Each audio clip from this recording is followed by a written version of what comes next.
Welcome to the third and final lecture of this spring in our series on emerging diseases in a changing environment. I'm Mike Osterholm, Director of the Center for Infectious Disease Research and Policy, which is an organizational member of the University's Consortium on Law and Values.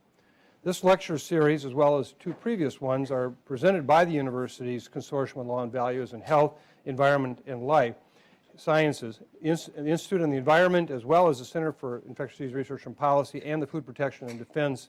All are co-sponsoring today's event.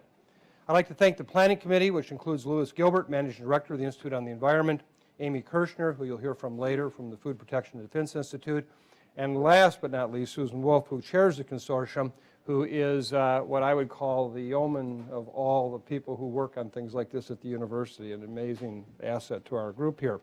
I'd like to thank the consortium staff for all that they've done. The consortium itself is a university-wide center that links 20 leading university centers and programs to address cutting-edge societal issues posed by biomedical science and life sciences combined.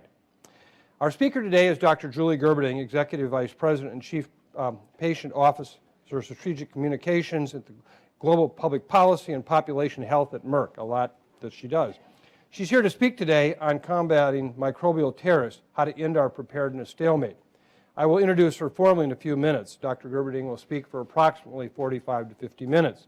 We will then hear a faculty commentary from Professor Amy Kircher, who, as I mentioned before, directs the Food Protection and Defense Institute. I will then introduce her at that time, and she will speak for about 7 to 10 minutes. In terms of you as the audience, we will open up the floor to questions and comments after the two presentations. We have two microphones here in the audience. I ask you to go to either mic. We ask you that you also identify yourself before asking the question so that we can get to know each other and the great expertise in this room. As with most consortium lectures, this event is both being videotaped and a simulcast webcast occurring. The video will be posted on the consortium website in about 10 days for free public access. Please silence all cell phones and other electronic devices. Anyone who goes off first is paying for lunch, so please get that done now. If you need to exit the room during the event, please use the doors to the rear of the room and not the doors nearest the stage, since this will get into the filming of the webcast.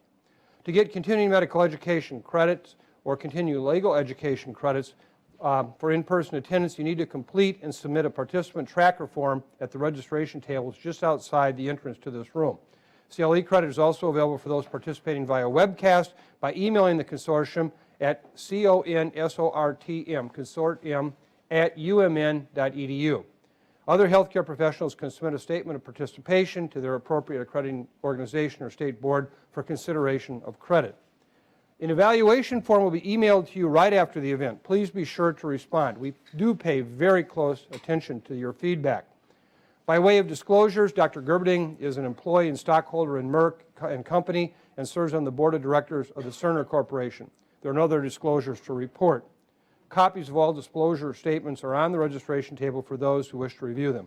Our speakers and planning committee do not have any relevant disclosures. Now it's my dear, dear, dear pleasure to introduce our speaker today. Dr. Julie Gerberding and I go back more than 35 years. We've worked closely in a number of capacities, and so this introduction, while it has to be formal for the purposes of this meeting, it is truly meant from the heart. Julie is Executive Vice President, I mentioned, and Chief Patent Officer, Strategic Communications, Global Public Policy, and Population Health at Merck, where she also has responsibility for the Merck for Mothers program and the Merck Foundation. As Chief Patent Officer, Dr. Gerberding leads efforts to engage with patients and patient organizations to bring their perspectives into Merck and to help inform company decisions. Dr. Gerberding served as Director of the Centers for Disease Control and Prevention for 7 years from 2002 and 2009, at a time that I was fortunate to work very closely with her. In that position, she led public health initiatives in response to crises such as avian influenza, natural disasters, and the anthrax bioterrorism event. She originally joined the CDC in 1998 to lead their division of healthcare quality promotion, having previously served as director of the Epidemiology and Prevention Intervention Center at the San Francisco General and a tenured academic faculty at the University of California, San Francisco. Dr. Gerberding attended college and medical school at Case Western Reserve University and trained in internal medicine, infectious diseases, and clinical pharmacology at San Francisco General Hospital and UCSF. Along the way, she earned a master's degree in public health from the University of California, Berkeley. Without any doubt that among all of the leading public health figures of the last several decades, Julie is right at the top, both in what she's done, what she's thought about, and what she's made others think about. Today, I can tell you, I can give her a lot of credit for any of the things I ever get right, and all the ones I get wrong, I'll take responsibility for. So it's with my real pleasure and honor to introduce Dr. Julie Gerberding.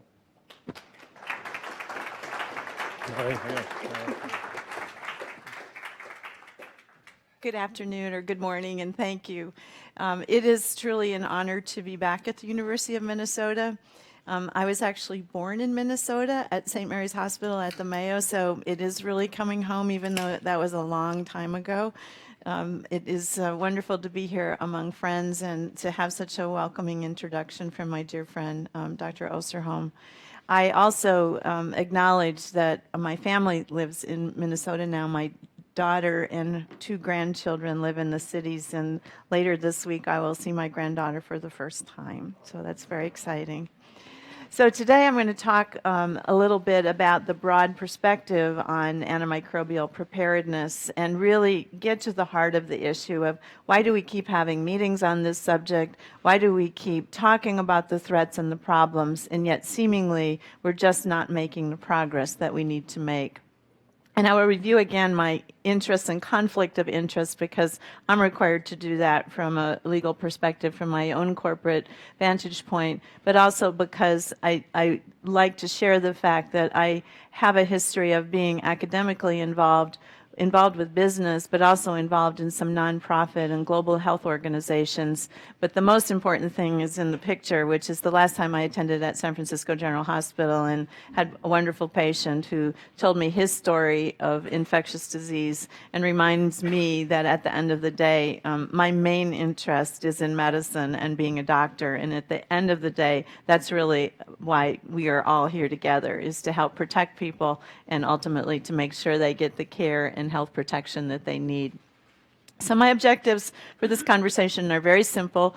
I first want to just review the issues that drive the emergence of biothreats, to describe a little bit about what I call the Biopreparedness Paradox, to try to understand why we have such a difficulty in biopreparedness, and then what can we do about it going forward. So my history in this world really did begin on September 11th in 2001, 11 days into my tenure as the acting deputy director of the National Center for Infectious Diseases, a position that Dr. Jim Hughes, the director of the center, asked me to assume temporarily while he recruited for a permanent deputy. And on September 11th, I came to work. I turned on the television, I saw what was going on in New York, and I was, like the rest of the nation, incredulous at what had happened. But that moment in time and that sort of coincidental position that I had, having some accountability for the overall infectious disease outlook at the CDC, really brought me to the front line of what followed the 9/11 attacks. And of course, that was not just the sadness that those events brought, but the aftermath of anthrax, and then ultimately a whole series of issues. So for me, it started on September 11th. Very quickly, a month later, the anthrax letters were sent, and we were immersed in an absolutely incredible investigation and response to that confusing and chaotic tragedy. You may recall that thereafter we were immersed as the West Nile virus marched its way down the east coast of the United States. Then there was a small problem over the summer vacation of monkeypox, followed in March with the SARS outbreak. Then we launched a smallpox immunization program, which was obviously very controversial and challenging. Avian influenza popped again in Asia. Mad cow disease ruined my Christmas. And pretty much this was how I experienced my time at CDC. So I was really immersed in the crucible of the outbreaks and the public health emergencies that were occurring, and very quickly came to realize that biopreparedness was a critically important part of the CDC's global leadership role, and that we had a lot of work to do to bring ourselves to full capability from that perspective. But during my tenure at CDC, we had many public health emergencies beyond those that were accounted for by infectious disease threats. 43 times our emergency operations center was activated. And while most of these involved infectious disease, there were also a series of hurricanes, including Katrina, Wilma, and Rita, and several others. The space shuttle explosion, which resulted in the potential for chemical hazard exposures and the fallout from that. There were issues related to political events such as the national conventions, and a lot of things that go on behind the scenes that come in through the threat assessment agencies that don't necessarily make the news, but were reasons to activate and prepare for a potential need for a public health response. So I became very familiar with kind of the crisis environment that we operate in on the front lines of public health. And it caused me to try to understand and really study what is a crisis, what are the kinds of crises that leaders have to understand and deal with in a public health sense, and where are we in the world. So in preparation for this talk, I Googled crisis just from the beginning of April until Sunday, and looked at what kind of crises are we currently experiencing in the world. And this is what Dr. Google told me. We have the geopolitical crisis in Venezuela, which is tragic if you're in that country. We're dealing with certainly the complexities of the North Korean crisis. We're dealing with the Syrian crisis as well as the Russian crisis that goes along with it. We have the financial crisis related to our budget and potential shutdown, the need for tax reform and improvements in our capitalization in the United States so that we can deal with the tremendous infrastructure crises that we face all over the country. We have social crises such as the heroin crisis that is so serious in some communities that the morgues are too full of young people dying that they can't even get the autopsies done and prepare for appropriate assessment and burial. We have the crisis of student debt, which is potentially an issue here in Minnesota, certainly was when I visited UC Berkeley a couple of weeks ago. The healthcare crisis, we are all familiar with. The violence crisis, the guns, the school shootings, all of those crises. And again, remind you, I'm just talking about the first 10 days of April. The UN humanitarian crisis description of the food security, or insecurity, I should say, environmental issues such as this example of what's happening with salmon populations and the environment, reputational crises, YouTube, most recently United Airlines suffering a huge $1 billion+ hit to its financial valuation, not to mention the reputation. The crisis associated with natural disasters, again, from a California perspective, the flooding is still an issue in San Jose. The dams are still at risk for disruption, ongoing local crises, even in our own backyard, so to speak. So from a Google perspective, we're dealing with a number of local, regional, and global crises simultaneously, all in the news in just a few short days of time. But notice what was not included in the list. I had to get to page 15 of the Google search response before I got an infectious disease outbreak listed as a crisis in the world. And this was what it was, the cholera crisis in Somalia, which is sort of a juxtaposition of a lot of different kinds of crises, including geopolitical, humanitarian, natural disaster, and so forth. So while we live in a world that is constantly being exposed to very important issues and challenges, in the minds of the people who are using Google, or at least the minds of the people who have designed the algorithms that lie behind the Google search engine, the kinds of things that bring us together here are not necessarily top of mind. And I checked to see, is this a fluke or is this something that is prevalent? This is a longer period of time.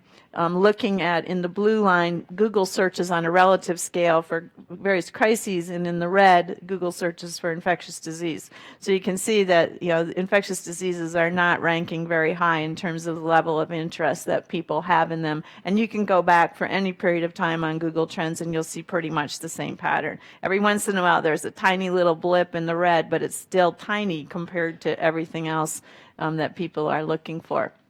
So thank goodness for organizations like CIDRAP, who, despite the fact that there's a generalized lack of focus on these problems in the media, there are places where people are tracking the ongoing outbreaks that we are experiencing and trying their best to keep them in the news. This was just, I forget what day this was, a couple days ago from CIDRAP, but mentioning the HN92 in pigs. Is anyone hearing about that on the front page of the Star Tribune? Probably not. H7N9 cases in China. If you dig deeper, you'll hear about more cases of MERS, avian influenza, and so on and so forth. So these problems are ongoing. They're just not grabbing the attention. And this is the most recent health map on a global basis that illustrates where outbreaks are occurring today in the world, because I took this off the map this morning.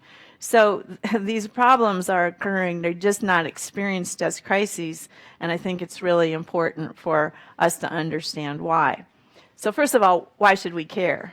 These things are part of our nature. They're part of our ecosystem. They go on from time to time, sometimes severe, sometimes not so severe. Do we really need to be concentrating on them when there's so many other important crises in the world that are of immediate relevance to large numbers of people?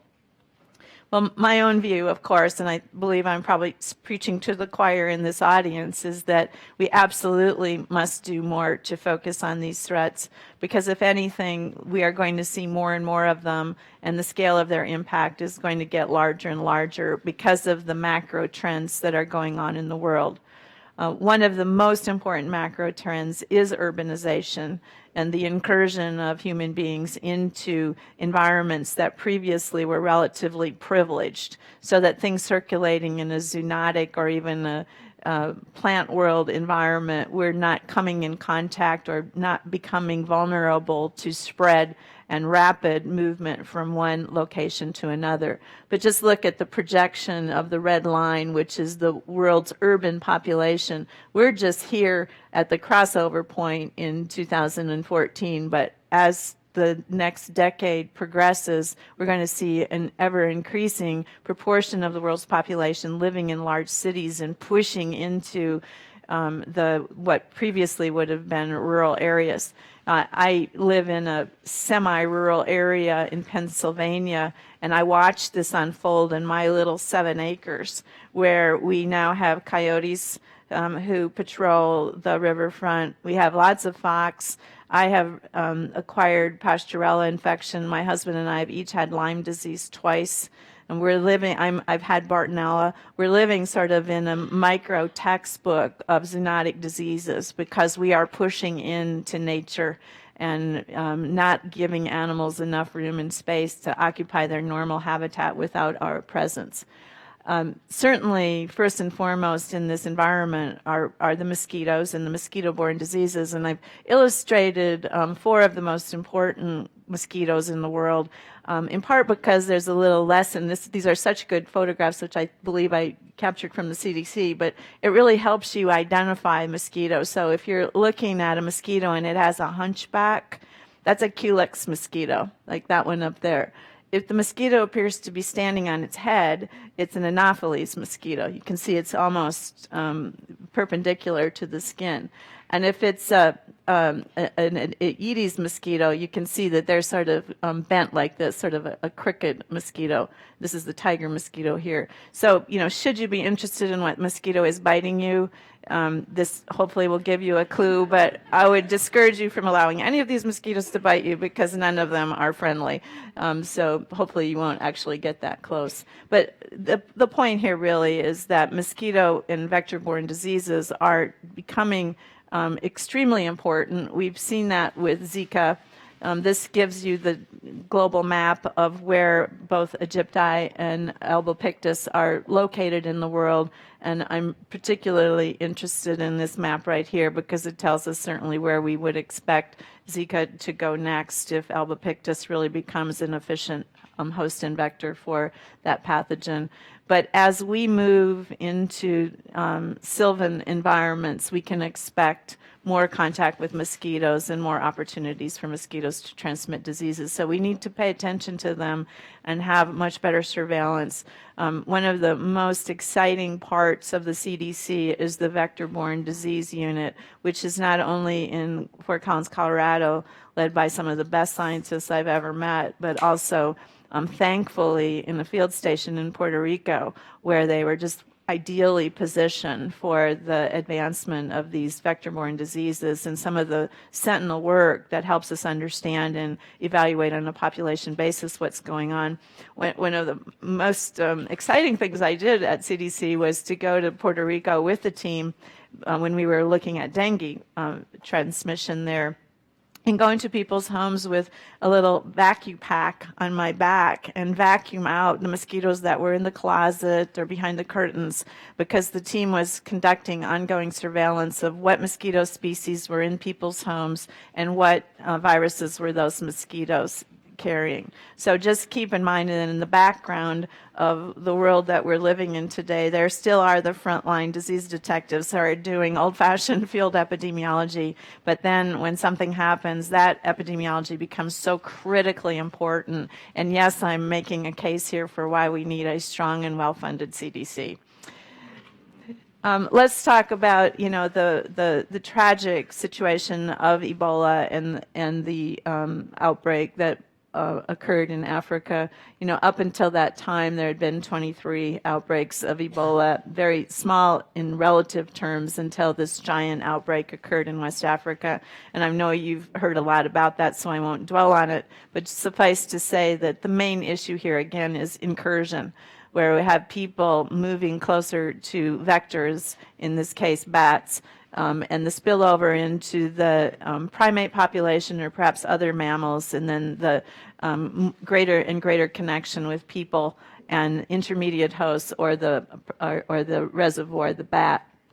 And the same principle applies. Look at where the distribution of bats lies in Africa, through equatorial Africa, and then think in your mind, where are the largest number of people? That region includes Nigeria, and it includes the populated cities in the West African continent. So you can see that the bats that harbor the hemorrhagic fever viruses and people are increasingly located in the same place. So we have to follow the bats. And I would say that we probably have much better mosquito surveillance than we do bat surveillance, but bats are an extremely competent vector of human pathogens. The list is long, mostly single-stranded RNA viruses, but many very serious diseases besides rabies and Ebola are harbored in rats: Nipah, Hendra, the Marburg, and the various species of Ebola, just to name a few. And you might wonder, why do bats have so many viruses that are so deadly to people? And I don't think we actually know the answer to that, and we probably haven't invested enough in that kind of mammalian research. But there are a few things about bats that intrigue me, and if there are any batologists here, correct me if I misspeak. But, bats fly, and that they're really the only mammal that flies. And when mammals fly, their body temperature goes up. So by definition, any virus that lives in the bat has to be relatively temperature tolerant, right? Or it wouldn't survive the bat movement. So when that temperature tolerant bat is introduced into a different host, what's the first line of defense? Fever. Well, fever for these bat viruses is not a particularly effective defense mechanism. There are other things about bats that are worth studying. They rarely get cancer. It's kind of interesting. And they don't seem to get sick with the same viruses that they can pass on to other mammals and cause fatal disease. So we have a lot to learn about the bats, but the one thing we know for sure is that they're on every continent except maybe Antarctica, and they are a very important positive influence on our ecosystem in terms of what they do for combating mosquitoes and transporting seeds, but also they are vectors of some pretty important diseases. And I just want to point out this little frightening article in Emerging Infections describing the competent bat antibodies in bats in Bangladesh. Think about Ebola in Asia. Just think about what that would mean if we were to see the same kind of spillover in Asia that we saw in West Africa, because we've already seen how rapidly diseases can be transmitted in that environment. So we need to be prepared for these opportunities for devastating outbreaks. Now, the second macro trend I know is also familiar to people here, 93,000 commercial flights a day. So the translocation of people just through the normal process of global travel is absolutely astonishing. And it should have been a predictable surprise that sooner or later someone from South or Western Africa was going to end up in the United States and cause a great deal of difficulty for our healthcare system when it happened. But it isn't just about travelers from the region who were infected locally. It's also about health workers and medical relief. Again, we saw this with Ebola, and I experienced it firsthand in Haiti when I was volunteering at St. Boniface Hospital in Fond du Blanc, Haiti. I think most of you are familiar with the cholera outbreak in Haiti, but it's one thing to read about it in the newspaper, and it's another thing to experience it firsthand. I was in Haiti in March of last year, in 2016, and as an infectious disease doctor who's been pretty much everywhere in the world, I had never actually seen cases of cholera. And so it was shocking to me to go to this wonderful hospital. It's a fantastic hospital in the southwestern part of Haiti, but to see the cholera tents with the sheets torn so that the diarrhea can be collected in pots. And we went out to the river where people get their water, and we know from some good epi that little boy is gathering his family's water from water that's contaminated with cholera.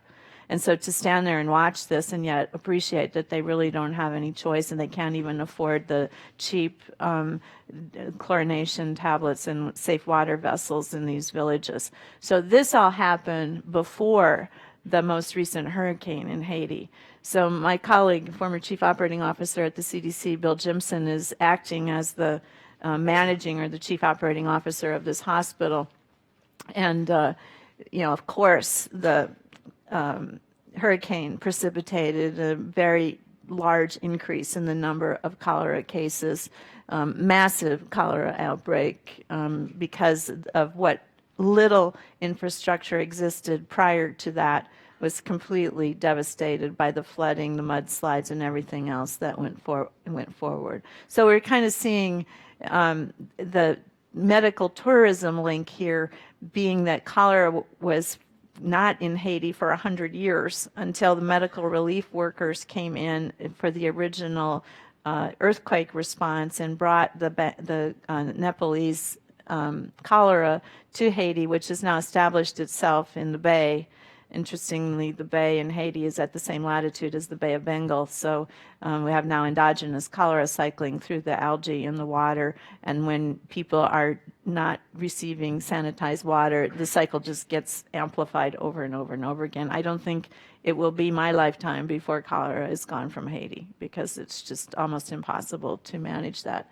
So again, an example of a macro trend of what happens when you take the complexities of incursion, the complexities of the dislocation and movement of people from what part of the world, even for humanitarian purposes, and then couple it with social disruption and displacement. Like this slide is a couple years old, and it says, I think, 59 million people. I think the current figure is 64 million displaced people in the world today. So obviously that adds to our challenge. And then linking this all together is, of course, climate change. How many people had heard of zombie anthrax? So, what is happening in Russia is that the tundra is thawing. And, years ago when animals had anthrax, they buried them. So as the tundra thawed, the buried reindeer that had died from anthrax or were infected with anthrax when they were killed are then exposed, and people are eating them and or coming in contact with them in other ways. So there's been a human outbreak of anthrax as well as reindeer outbreak of anthrax in this area. So an extreme example of the effect of climate change, but a very real example of exactly how rapidly our world is changing and why these biothreats are emerging. So I've tried to make the case that, we're not paying a lot of attention to these things, but they're going to continue to emerge, and I predict in greater scale and in more unusual locations, be harder and harder to manage. as our macro trends continue. And so the question is, are we prepared, or maybe more accurately, how prepared are we? And that kind of brings me back to those anthrax cases that we experienced in 2001.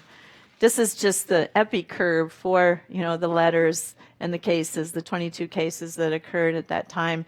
And I don't know if you can remember, but I sure remember the incredible disruption that this caused across our entire postal system, the U.S. Congress shutting down. You might not know that the State Department was affected because one of the letters mistakenly went to the postal station where the diplomatic mail pouches are also handled. So there was concern that powder could have gotten into the international embassy mail system, et cetera, et cetera. It was an astonishing and difficult situation.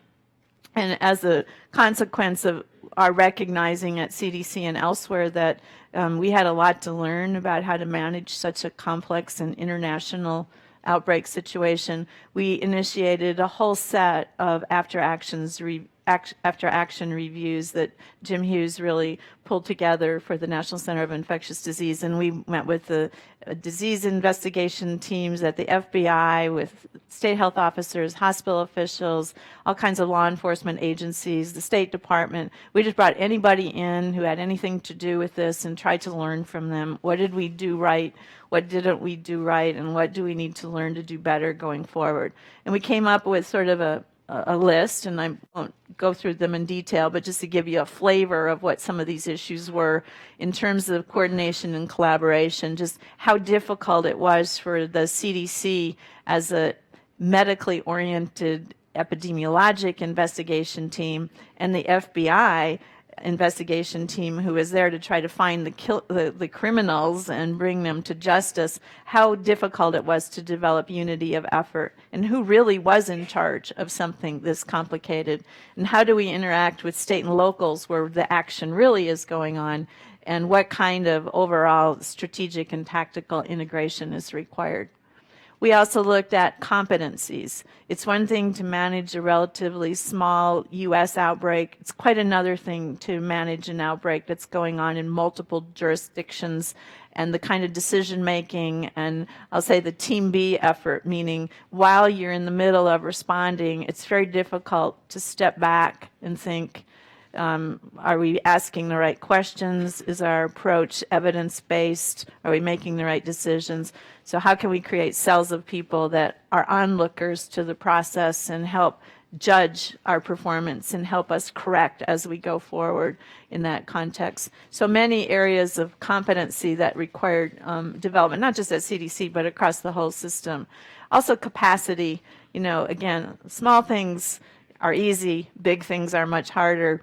Just in context, this are the number of specimens that our U.S. state laboratory network, the Laboratory Response Network, was asked to handle in powders and environmental samples during the anthrax investigations. No lab can accept surge capacity at this level in a timely way. We just had no capacity to really manage what, if you remember, were just a few letters and 22 cases of disease. So it really, the multiplier here is immense. Communication, what did it mean to be able to kind of go through the progression of really not saying anything initially, because as a scientific culture, we were more concerned about getting the science right, to a state where we're actually understanding that we had to be out in front of where the next public issue was going to be, because that's really what restored confidence and credibility in the process. So fast forward to Ebola. We had all of these after-action reviews with anthrax. We went through this again with SARS. I mentioned several other outbreaks and experiences that we had. Probably Zika after-action reviews haven't been done yet because we're still in the middle of it. But here we are most recently with the Ebola and the after-action review from Ebola, which is in a much nicer format, nice report, looks really good. But, what did we learn from the Ebola after-action review? Well, if you go through and read the highlights of the report, you'll see that there's a great deal of discussion about coordination, about collaboration, coordination, communication, scaling and capacity, the lack of countermeasures, the difficulties that we had with managing travel, personal protection equipment, different jurisdictions, who's in charge, and fundamentally that Health and Human Services and its agencies were not funded to sustain a long-term, prolonged public health emergency overseas or at home. So amazingly, it's the same list. It's exactly the same list that we saw after the anthrax attacks. And that foundationally is why I'm here today, because we know their threats exist. We know that they're not going to go away. We know that we need to do something, but for some reason, we're actually not getting it done. So why is, well, that really was my message over here, déjà vu all over again, and again. Why do we keep going through this cycle of a problem occurs, we respond, we learn, we invest, and then time goes by, a problem occurs, we respond, we invest, the cycle repeats, but not repeating in a way that really gives us confidence that we've solved the real underlying issues. So I refer to this as the Biopreparedness Paradox, that despite all this evidence that these human and animal pathogens that can cause significant local, regional, and global humanitarian, social, political, and economic damage, these pathogens are emerging and or re-emerging at an accelerated pace, but biopreparedness remains alarmingly inadequate, not just in the U.S., but certainly on a global basis. So you know that Mike and Mark have published a recent book called The Deadliest Enemy that really puts these threats into four main categories of prioritization. And I certainly agree with this categorization. I thought this was a really nice way to bring the threat assessment into a uniform package. But more importantly, this book lays out 9 things that can be done to improve our preparedness. And this is a very good list, and I agree with everything on this list as well. I also think this list resembles lists that have been published before in some ways that maybe not as comprehensive, but the Blue Ribbon Panel has a list of recommendations. The global CGI has a list of recommendations. There are many people who've tried to pull this picture together and really say, what do we actually need to get done? There's not a lot of disagreement about what we need to do, but the question still remains, why aren't we doing it? Why is it that we know these things and we know what could be done, but we're still not succeeding? Well, in a sense, one of the main issues is that we do operate in the spirit of complacency. As soon as something is off the first few pages of the Google search, it goes away in our mind, you know, like the ostrich burying its head in the sand, refusing to actually acknowledge and confront a problem exists and failing to act.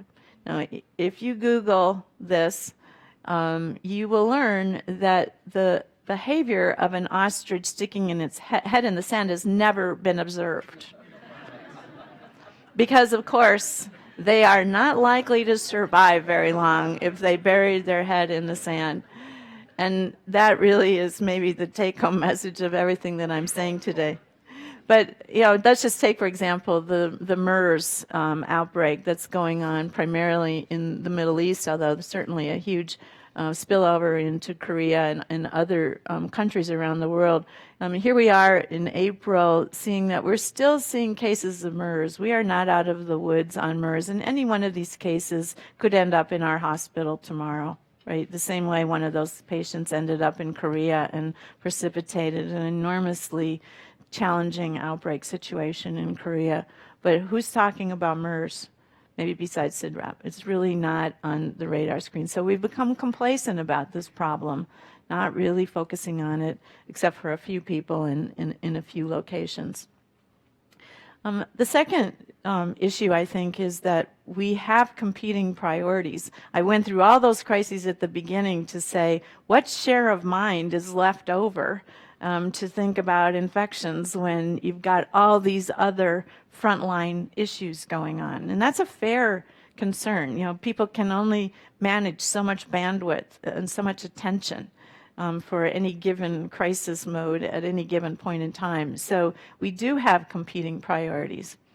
But I think a bigger part of this problem is there's actually confusion about risk. I used to use this list as a partial explanation for why people are complacent. That people don't know who to believe about the risk. There's a lot of fact confusion, and as social media has become more dominant in its influence, there's less editing and less adjudication of the information people are seeing. And the one thing that confuses people more than anything is when they hear two experts argue different sides of a factual issue.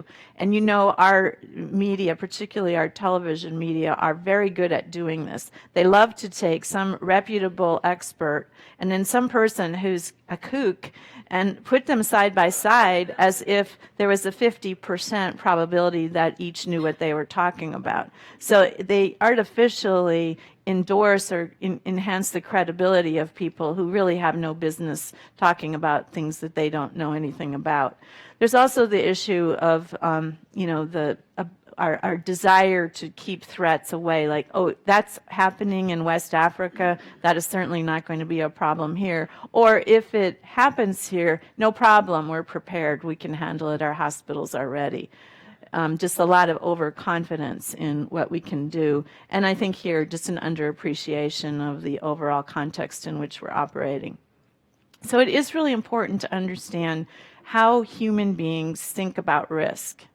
And there are really two platforms for this. The first is what I, as a scientist, think of as risk assessment, which is this very, what's the R, what's the transmission coefficient, what's the mortality, what's the population impact, how fast is it spreading, all the things that can be either measured or modeled or somehow quantified in terms of math that I can understand and compare and take into consideration. And of course, all of that is amenable to testing and revision. Versus risk perception, which is a very different mental processing. Risk perception is intuitive. It's more visceral. And we're designed as human beings to be pretty good at this because we need to be able to respond quickly if the threat pops up. But the problem is it's very influenced by prior experience and context.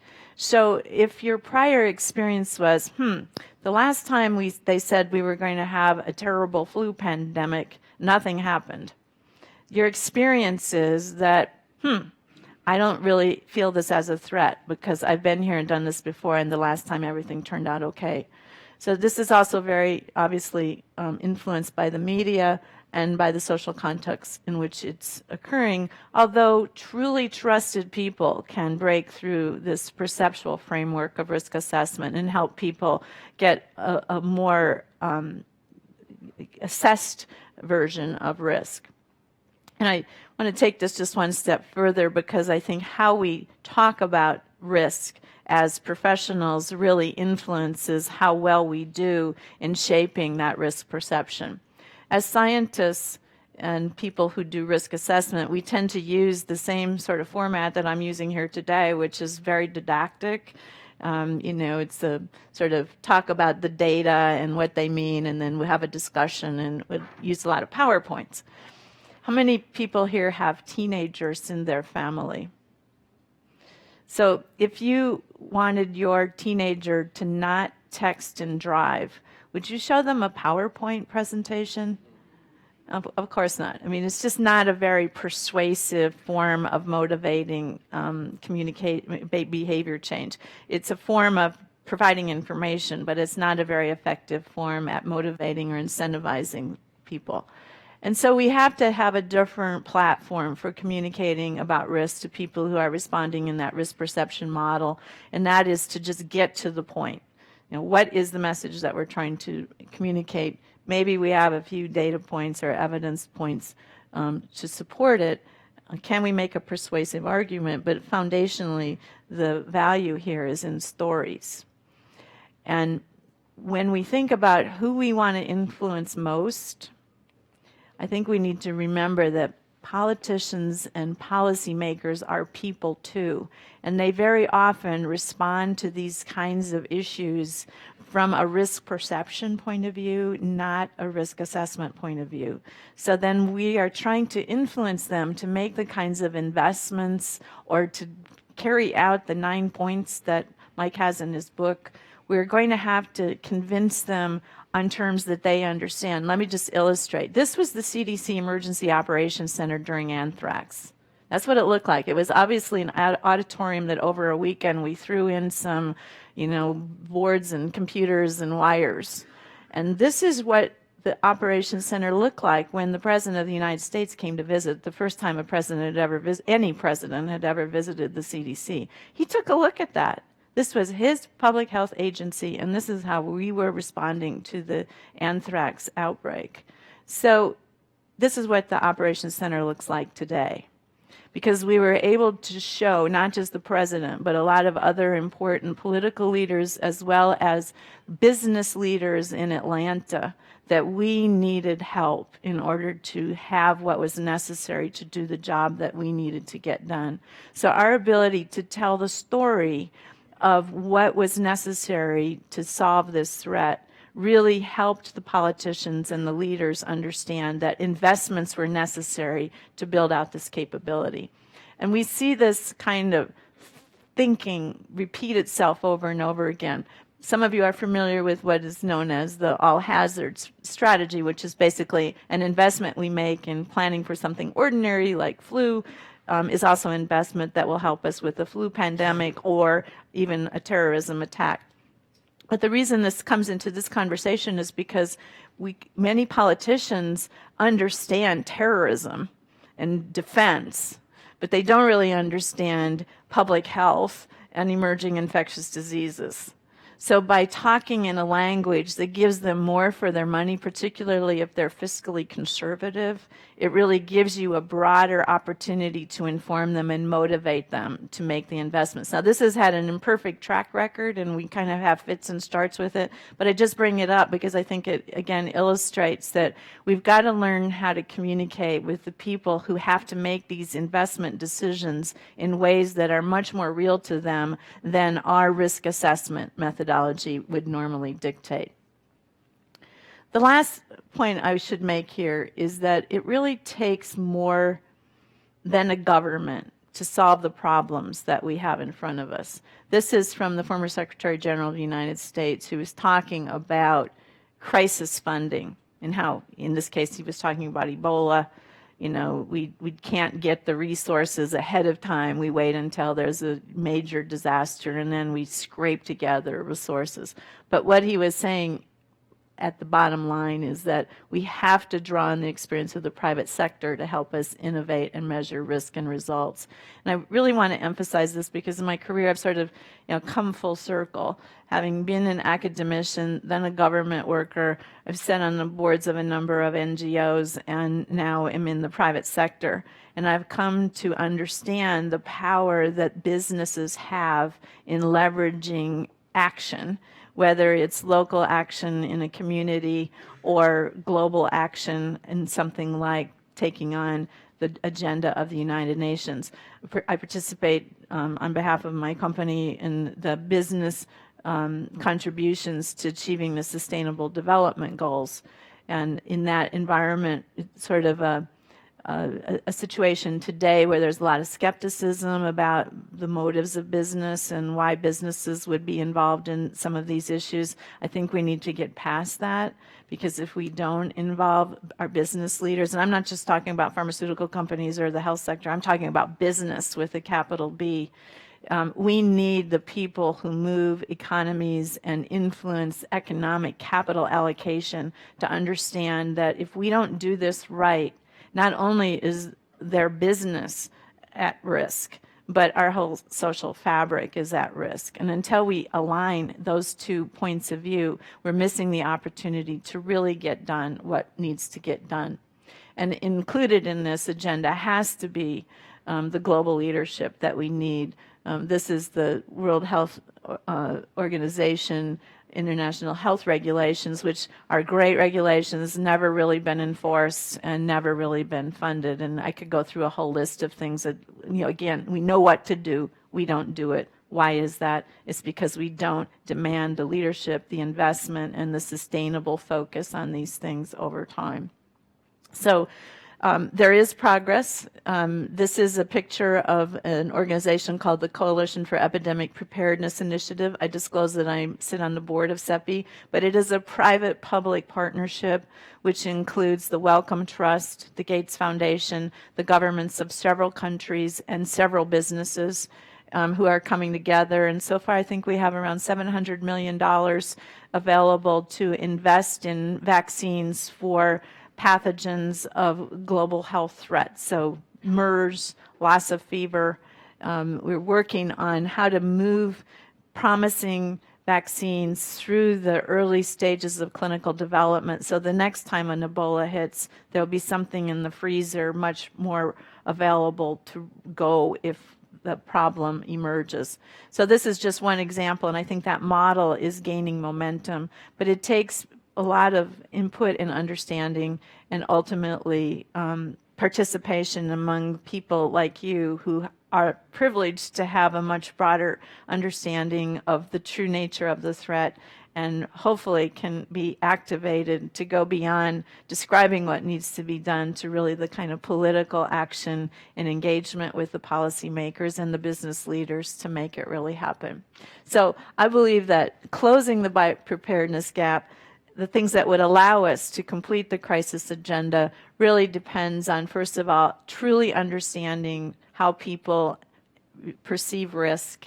Secondly, involves improving our communication of threats and the opportunities in terms that people can understand and respond to from their perspective. And then finally, really catalyzing the power of business to motivate the investments and the sustainability of those investments we need to be successful. So I'll stop here. Thank you.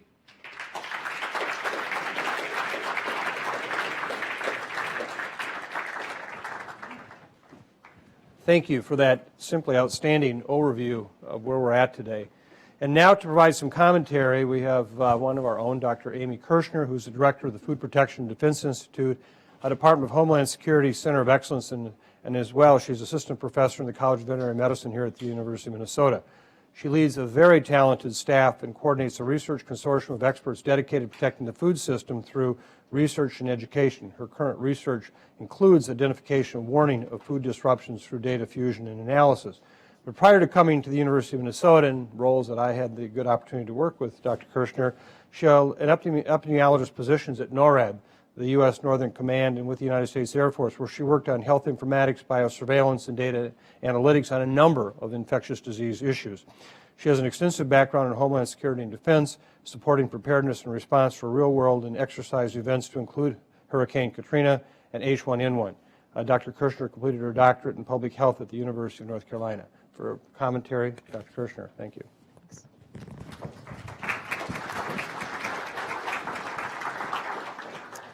Well, thank you to you both and for the opportunity. As you heard, I came from the Department of Defense as an epidemiologist working on Homeland Security. So first, let me say how thrilled I am to have Dr. Gerberding with us at the university today. I had the incredible good fortune of watching Dr. Gerberding lead the transformation of public health post 9/11. And at this time, I was a young public health professional at U.S. Northern Command. I was assigned to then COTPER, the Coordinating Office for Terrorism Preparedness and Emergency Response. I spent many a day with her colleagues in that operations center. But what I saw was Dr. Gerberding boldly lead her agency to understand and meet new threats that we hadn't anticipated. I should also publicly acknowledge that what a gracious host she is. Being in the military, I had a new boss every 2 years. And now, mind you, my bosses were fighter pilots and tank drivers. And when they would come to me, they said, we have to go see CDC. They also had their own airplanes. So it didn't matter whether I said yes or no, they were going. And you were a very gracious host and a tremendous collaborator to a new type of partner that was the military. So we greatly appreciate that. I want to point specifically to the slide with the timeline with all the events CDC was responding to simultaneously. What this slide represents, I think, is a complexity of public health and our efforts from acts of Mother Nature like hurricanes and earthquakes to the man-made attacks such as 9/11 and Amerithrax. It includes preparing for national security events like our presidential conventions and Olympics. And sometimes those public health events were the disaster, like monkeypox, and other times public health crisis was a derivative of a disaster, such as what we've seen with cholera in Haiti. Now, as I reflect and looked at that slide and thought more about commentary today, the book Predictable Surprises by Max Bazerman and Michael Watkins comes to mind. They refer to these events, predictable surprises, as the disasters you should have seen coming. These events seemingly catch us by surprise, yet there have been continuous warning signs often highlighting their likelihood. Now in our office, we call these warning signs drivers, and by that I mean there are events or conditions that create an opportunity for the public health disaster to occur. And as you've seen in Dr. Gerberding's slides, these include weather anomalies, political instability, climate change, or perhaps weakened infrastructures. Often these drivers coexist and amplify the opportunity for disaster to occur.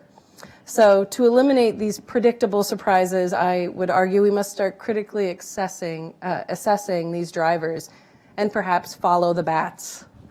I'd like to spend just a few minutes in the rest of my commentary to talk about how we might overcome this deja vu from my perspective, having been in public health, so that we don't repeat lessons observed, because it doesn't feel like we've gotten to the point of lessons learned yet.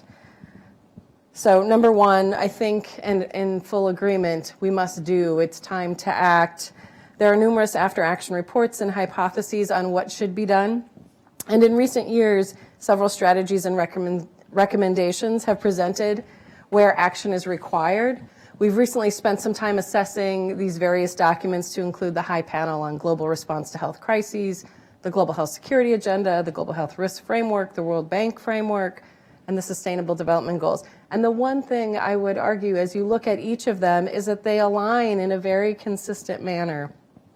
The path is laid out with what we must collaboratively do to find ways to take action on each of the topic areas, whether it's AMR, workforce development, or multi-agency response. Secondly, I do firmly believe we must create a capacity to do the analysis needed to understand our predictable surprises. So in the military, and many of you may be familiar with the concept, we call this red teaming. It's understanding how our adversary will attack us, and I will include Mother Nature as a most worthy adversary. It is crucial that we must understand the historical conditions that have led to the public health disaster so that we may initiate analysis and assessment of our current conditions to predict and monitor our next hotspots. Additionally, I would argue this analysis has to include assessment of intended response actions to ensure that we've considered all the challenges that may present themselves. For instance, how are we going to prioritize limited vaccinations in this country? Who gets it? Who gets what first? How are we going to deal with loss of manufacturing capability? As you go about our communities, everyone refers to Malaysia, the home of where all gloves are made. What happens if we don't have that capacity anymore? And finally, how are we going to respond in failed states? Today, there are disparate efforts and quite good efforts to conduct some of this work. We have academic teams working on modeling. Some of our government agencies are conducting surveillance. And you'll find some teams working on very disease-specific predictions. However, where is our NORAD of public health events? The group providing early warning or prediction that a public health crisis is imminent. We have a significant information sharing problem here, I would argue. With each passing year in my public health career, I see the continued sensitivity in sharing information, indicating that we have a public health event emerging. It comes from a variety of places, including political sensitivities, concerns about travel restrictions, or just the fear of being wrong. We must overcome this and find new effective ways to communicate. Third, let me reinforce the need to create public and private sector collaborations that result in advancing our work. And let me be very specific here and talk about supply chains. During a disaster, supply chains are dynamically created to support a location in need. And in addition to the new routes that we need to create, the product needs to move in a more expeditious fashion. Our goal here is to get the right thing to the right person at the right time. And this goal is often challenged when the private, public, and humanitarian organizations collide in an attempt to respond quickly. Again, we're trying to do the right thing, but too often we've seen donated product go unused, supplies sit at a port because they're unable to get through customs, or we have theft occurring en route to a clinic. All these factors lead to frustration of the respondents, donors without visibility, and patients without needed support. This year, or 2 years ago, we sat in Sierra Leone, and we asked those responders in the supply chain, how did they deal with what they received? And one worker at the airport told me, I sat on the runway and waited for the lights to come on because I knew I would get supplies. No idea whose they were or where they were going. A new initiative based on the Ebola situation was launched after the World Economic Forum in 2015 and is trying to work on solutions to overcome these barriers. But in many cases, we will have difficult decisions to make, and thinking through them and preparing in advance will help us in those challenging times during the event. Lastly, I think we must change our resourcing paradigm. Too often, and many of you are very aware, we've seen foundational public health haphazardly and inconsistently funded from year to year. The funding sways from disease to disease depending on a growing threat. Now, from 2006 to 2010, in every meeting, it was my job to stand up and say, pandemic influenza preparedness, because that's what was funding our efforts, even though we were doing infectious disease planning. We've recently shifted from Ebola funding to Zika funding. And how can we ever see ourselves getting ahead in dealing with the next disease du jour? I recommend we convene a skunk works group to work on new resourcing paradigm where we work toward a strategic agenda and resourcing to forecast and prepare for predictable surprises. Now, I realize recently I'm in good company when I quote hockey. My friend Mike also does. But as a good Minnesotan and a hockey fan and a hockey mom, I embrace the words of the great one, Wayne Gretzky. I skate to where the puck is going and not where it's been. And from that sage advice, I think we are in a unique place to make that paradigm shift. We have to skate to where the puck is going. We no longer have the luxury of waiting.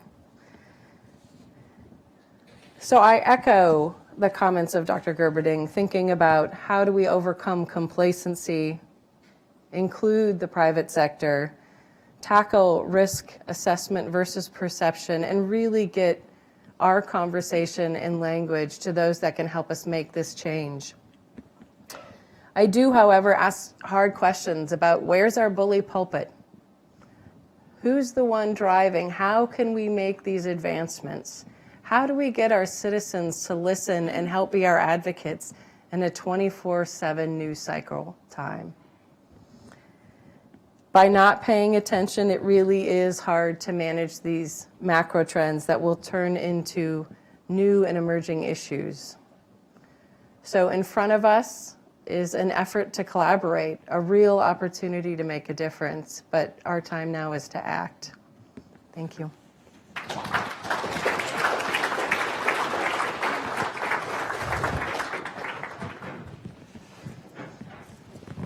Thank you, Amy, for that very, very thoughtful presentation. You now have heard the universe of where we've been, where we're at, and where we need to go. And Mark, before you ask the first question, I'm going to take the chair's prerogative of asking this question and hopefully set the tone. Imagine that both of you are now the benevolent dictator of the world. Yes. You can make any decision, resources are at your disposal. What would you do, the one thing you would do right now to begin to change this paradigm that we live in, this situation we live in for the future? Julie, I'll start with you. From a U.S. perspective, I would fund biopreparedness with the same philosophic foundation that we fund the Department of Defense. Okay. Amy? She threw you a defense ball, by the way. She did.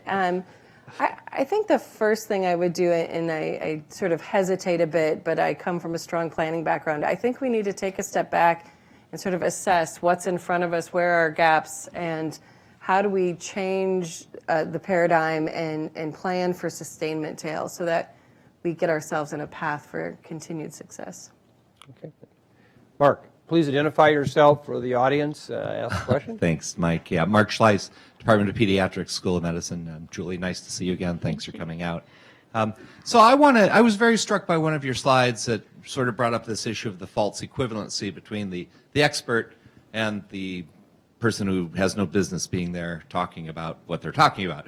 You know, this paradigm of what the media will do. And it raises for me the issue of alternative facts, right? And the world that we live in now, where whether it's bioterrorism preparedness, vaccines, global climate change, we as professors and educators at a university setting have to fight back against this world of alternative facts. And it's a big challenge because there's a big segment of society, I think, that will simply dismiss us as elites. And I think we recognize this problem.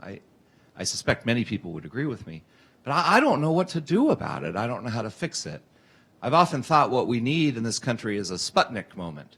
You think about the initiatives that were signed when Dwight Eisenhower was president, that promulgated education, NASA, you know, scientific initiatives. But short of that, what can we do in a practical sense to try to fight this battle against alternative facts? It's really hard. It's really, really hard. And I wouldn't underestimate your own power in this, you know, as a pediatrician and as a person who interacts with moms and parents of young children. This really is something that is in at least one part educational. We are raising generations of people who are not health literate, who are certainly not scientific literate. And when you try to study the foundations of scientific literacy, imagine how complicated CRISPR editing is, or some of the technologies that are emerging. It's not realistic that people are going to be able to grasp the science. And the tendency is, if you don't understand it, it's black or white. It's either good or bad. And it's just so easy to reject things that you don't understand and stay in the safe zone of kind of your own inner circle of beliefs. But trusted opinion leaders like doctors can break through that. And I think that might be something that we as a professional organization of health providers, maybe we need to involve ourselves more in the process of communicating at least health sciences effectively to our patients and to our schools, because I don't know where else it's going to come from. I think the other concept that has become clear is this idea of translators. How do we translate the science to the public or to our policymakers? And we need to recognize we're not all translators, right? Some of us are deep scientists, some of us are medical professionals, and translation does not necessarily come easy. And so let's identify and build a workforce of translators that can help us bridge that gap. One of my favorite stories is being in an ops center during H1N1 and a briefing of 4-star general, and there was a slide that came up, and it was the epi model of what we could expect, the worst case scenario. And he stood there and he said, "Who can explain this? Whose slide?" And nobody said anything. He said, "Okay, must not be worth anything. Move on." Right? And the fact that we didn't have translators in the room being able to share with him, who had decision-making authority, what he needed to do in that situation and what his role was a clear miss. You know, I think if I could just add 2 cents worth, I think that part of the problem also is that science isn't as clean as we'd like it to be. You know, I say this somewhat tongue-in-cheek, but I actually probably know less about influenza today than I did 10 years ago. And the more we learn, the more we realize we don't always understand things. And we are always held accountable for that self-correcting process. People will go back to that previous self-correction and say, oh, wait a minute, you know, you were wrong here or whatever. I mean, I was just at a talk last night, a fascinating experience where many people may not be aware of it, but while the Arctic ice is going to hell, the Antarctic ice is growing. And it actually has to do with the fact that how the temperature is moving around the world, but people will use that to say, well, that's not climate change if the Arctic ice is growing, or the Antarctic ice is growing. And so I think that part of the challenge we have is we also have to be prepared to tell a framework for a story and understand that there may be times when we'll self-correct, but then we do that. We don't let the outside world do that, and we fit that into the narrative in such a way so that it isn't a challenge. CDC, I know, is well-intentioned. Julie had nothing to do with this. But when they put out the model that up to 1.5 million people were going to come down with Ebola in those first months in West Africa, something that was obviously the far end of their estimate, but that's the number that got pegged. And when it came far short of that, many of us, and I was on the Hill, trying to explain why we had exaggerated this effort, when in fact what happened was tragic and it was big. And so I think that part of this is a self-correcting issue of science and how we deal with that, and that's tough. Susan? From the consortium. I'm wondering if all three of you could comment on the debates over gain-of-function research of concern, because it seems to combine a few of the issues that Dr. Gerberding and Amy, you talked about. I mean, on the one hand, I hear scientific dispute and debate, proponents saying, well, it's important to perform genetic manipulation on viruses to make them even worse, to see what it would take for this virus to become even more communicable, for example. Whereas the opponents say, well, that's not a very good predictor of what, natural selection will produce. That's really not a valuable experiment to perform. And then you see a further debate about the risks and benefits of doing this kind of work. And then lastly, it seems that there's this big debate about communication, whether we should honor scientific values of transparency and publication and openness about this work, or whether it really invites bad guys to get a hold of the recipe book for these genetic manipulations and make something horrible. So I wonder what your perspectives are on this debate. Well, I'll let Mike take the first two of your points. I think I can comment on the last one, is that, there are enough recipes in the book right now where any new recipes are not really adding much to the potential that someone who wants to create a diabolical threat could do it right now in their basement. So I don't think the last issue really has a bearing on the decisions on whether we do gain-of-function research or not. But I'll let... Yeah, I'll go to your first point. I do think that we do live in a world where we do have man-made threats. And so there has to be an acknowledgement of worst case scenario. So how far do we take research? Do we do models? Do we actually try to create new diseases? I think that's maybe the better discussion point of how far do you take it?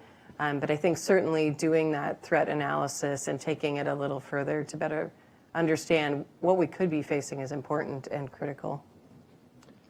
And I think my perspective is probably an N of one. So, meaning that I don't know if anybody else has this. It talked about this in Deadliest Enemy at some length. Having served on the National Science Advisory Board for Biosecurity and having been at the tip of the spear on the big debate about the H5N1 debate back in 2012, and we had two different research groups that had worked to actually make H5N1 readily transmissible between mammals, i.e. ferrets. And they wanted to publish that because they thought that it would prepare us for what was the imminent H5N1 pandemic, which of course didn't occur after 2012. And I saw these groups in two totally different camps. One is, this is critical work, it's going to make a big difference, which I never could buy into, in the sense that, did it change anything we did with H5N1 vaccines? Do we have any better vaccines today, et cetera? No. At the same time, there are science questions we got to be better prepared for. I would like to understand more about influenza and how it might become the next pandemic strain. I would like to know, what might it take for Ebola virus to become a respiratory transmitted agent like we see with some Ebola strains, Ebola resistant. But I don't want to allow that information out there. So I tend to fall in the camp of, just as the physicists adjusted 40, 50 years ago to doing classified research in an academic setting, I believe that there is a need to do some of this research, but I don't want the whole world to know about it. I want academicians to be able to gain the appropriate credibility and appropriate performance review for work they do, but I don't want the whole world to have it in a published paper. And so I tend to sit kind of in this middle of saying, I think some of this is worth doing, and I think it is informative to us, but I don't want the world to know it. And I would go back to what Julie said. I absolutely agree today. I mean, there is so much out there already. Bad guys know how to do things. And one of the things you didn't mention, there's gain of function, which is enhancing a microbe's ability to either be more easily transmitted or more pathogenic virulent, or even escape potential vaccines that we have. And there's also this issue of dual-use research of concern. where the same crop sprayer that can very effectively put down Bacillus thuringiensis to basically try to kill off mosquitoes or other pests could be used to disseminate Bacillus anthracis. And we don't often understand that the difference between spraying Bacillus thuringiensis and Bacillus anthracis is about that much. And so we have both of these concurrently we have to understand, I think, and it is a huge challenge. The last thing I just might say is, and we know how technology is changing. Think of everybody in this room where your cell phones were 10 years ago today. They were hardly anything to what they are today. And unfortunately, laboratory technology is there today.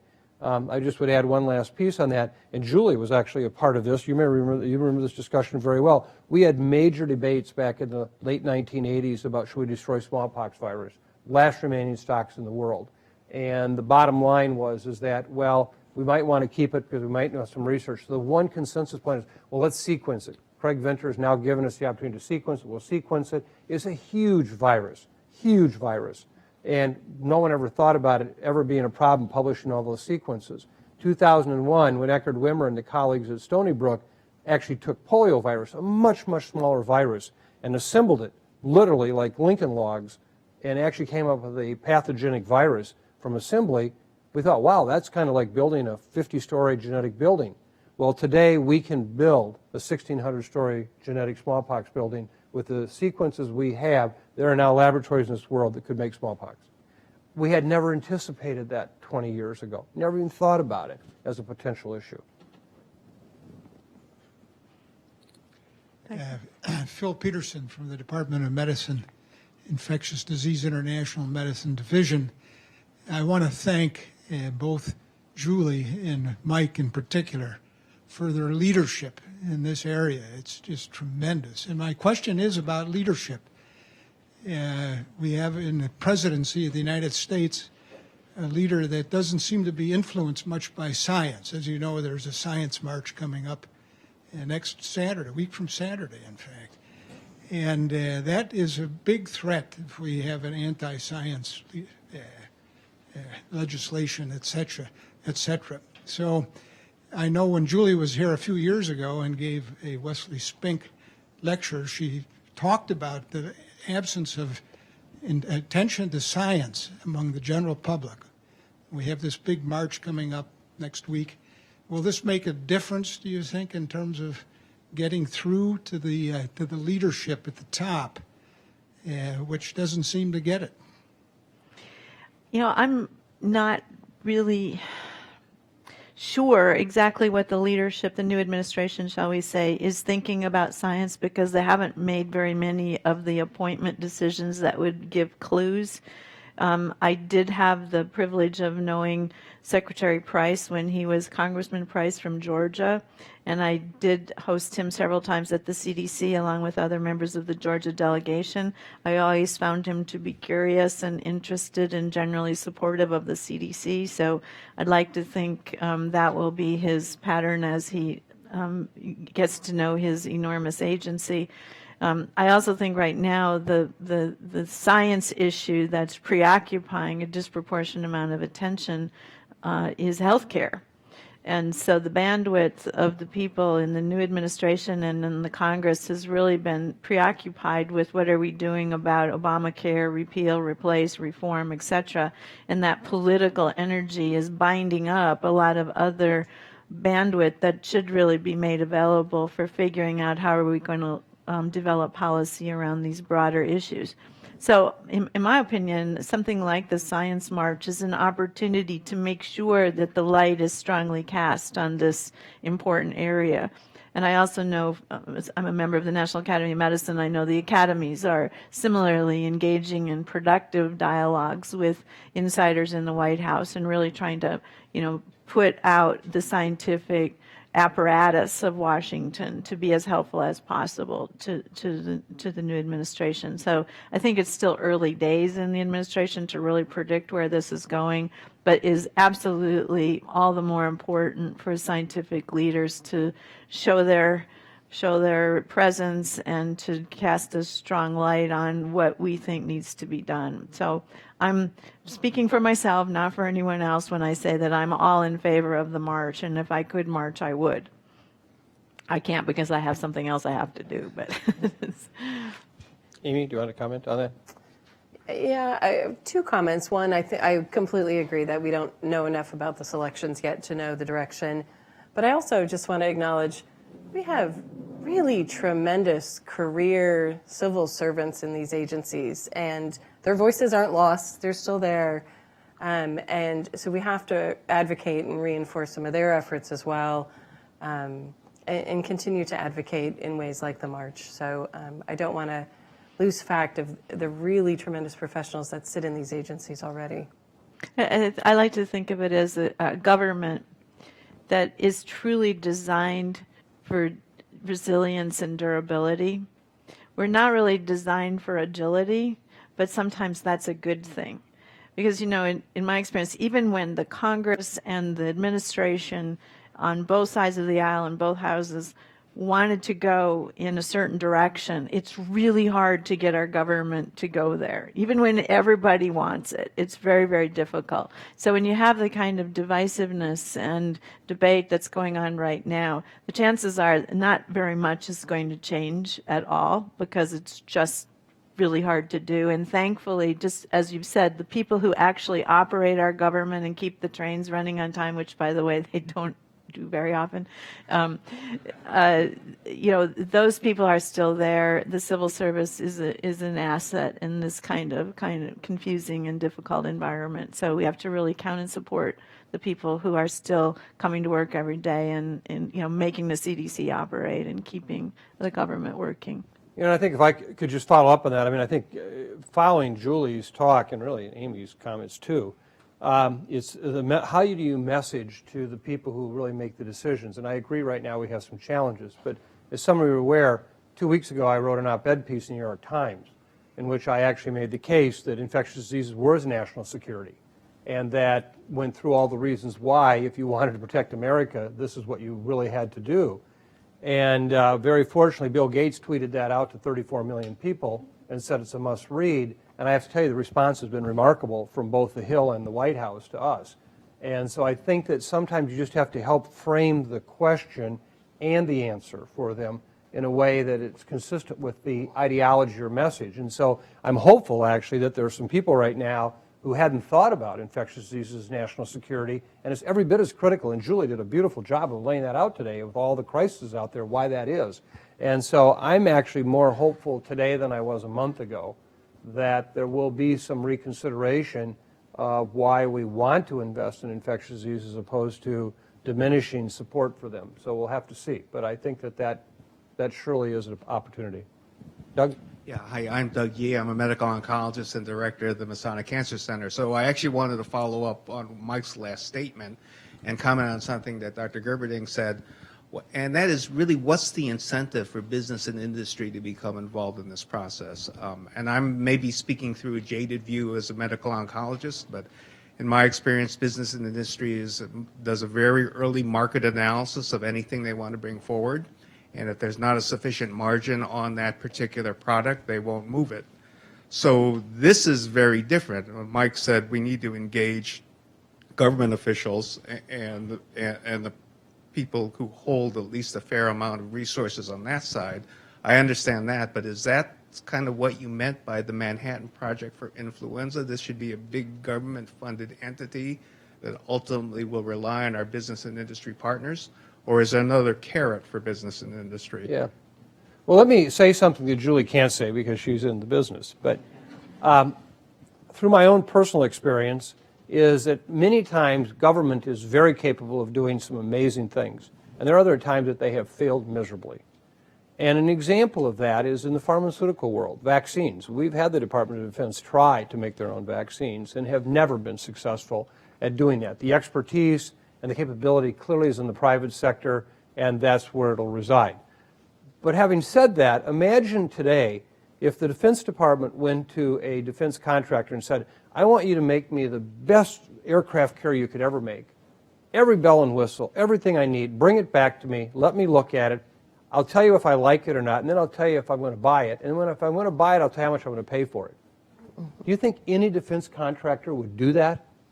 Today, we need the pharmaceutical industry, but we need a partnership where they're able to get a fair return on these kind of critical products that otherwise won't get made because there isn't a market pull for them. Yet they're as critical to international and national security as anything of a missile or a plane, anything else you can think of. And I think the CEPI approach that Julie has laid out very nicely, and I've been involved with also, is a first attempt to try to do a public-private partnership where the industry can get a fair return on investment. Fair. No, they're not asking for, any kind of major price issues, et cetera. But how do we pull these vaccines through that have no market? Today I would love to see an Ebola-prepared Africa where all the healthcare workers, the burial team members, the emergency responders, et cetera, all pre-deployed vaccine with Ebola. We could stop some of these outbreaks very quickly by having those rods in the reaction right away. And the industry is going to sit there and say, but we can't put all of our money into this if, in fact, we have no return on investment. And so I think that it's that kind of partnership, and I know, Julie, you have a hard time commenting on this because you're in the industry, but to the extent you can, I mean, she is part of the solution. They are not part of the problem right now in this issue. I wanted to say two things. First of all, when I said about business, I was not just speaking about countermeasures in the pharmaceutical business of the people who make products that might be relevant in preventing or treatment. I'm speaking about business leadership very broadly, that the people who make our country work, the GEs, the Exxons, the Microsofts, the Googles, the people who are powerful business leaders by virtue of the goods and services that they create, have tremendous political influence. They also have a tremendous amount at stake if we don't get this right, especially the international companies who are dependent on global markets and the security and sustainability and predictability of those markets. And so these people have every reason to care about the security of our world, whether it's a national security issue in the traditional geopolitical sense or it's a biosecurity issue in the sense that we're talking about here today. I just don't think the consciousness about the latter has been raised to be on an equal balancing with the more traditional geopolitical security issues. And that's the dot that needs to be connected, that somehow the threat is as great, if not greater. For people who went through SARS, talk to Motorola at that time and how many dollars they lost in their business because of the SARS outbreak in Southeast Asia. How much money did the travel industry lose because of SARS? These are tremendous threats to business. And yet, if you went through most of the companies are required to do risk assessment as part of the Security and Exchange Commission requirements. If you go through the threat assessments, it'll be very rare for you to find biosecurity listed on the important threats that a business faces. And they don't know it until it happens, and then it's too late. So that's kind of the broad issue. With respect to what the point Mike was making, and I'll just speak from a CEPI perspective because that's the coalition in question. These are early days for these kinds of private-public partnerships. Pharmaceutical companies, large and small, have typically stepped up in a lot of different kinds of bioemergencies. Most recently with Ebola, you saw Johnson & Johnson, GlaxoSmithKline, Merck, Newlink, the Canadian Public Health Institute who collaborated on a vaccine. Also, people involved with countermeasures and treatment ideas. Lots of companies stepped up at risk. And speaking for one company, and we have a successful vaccine from the standpoint of efficacy, we have no idea whether or not the considerable investment made in this vaccine will ever be paid.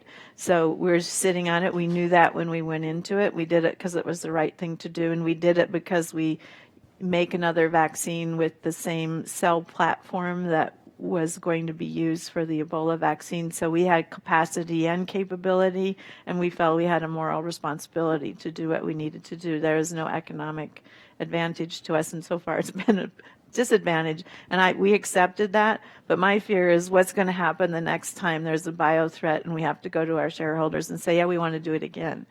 It's hard without an apparatus. So what CEPI is trying to do is say there's science already that has led to the opportunity for certain vaccines to be developed. We kind of figured out this one will probably work.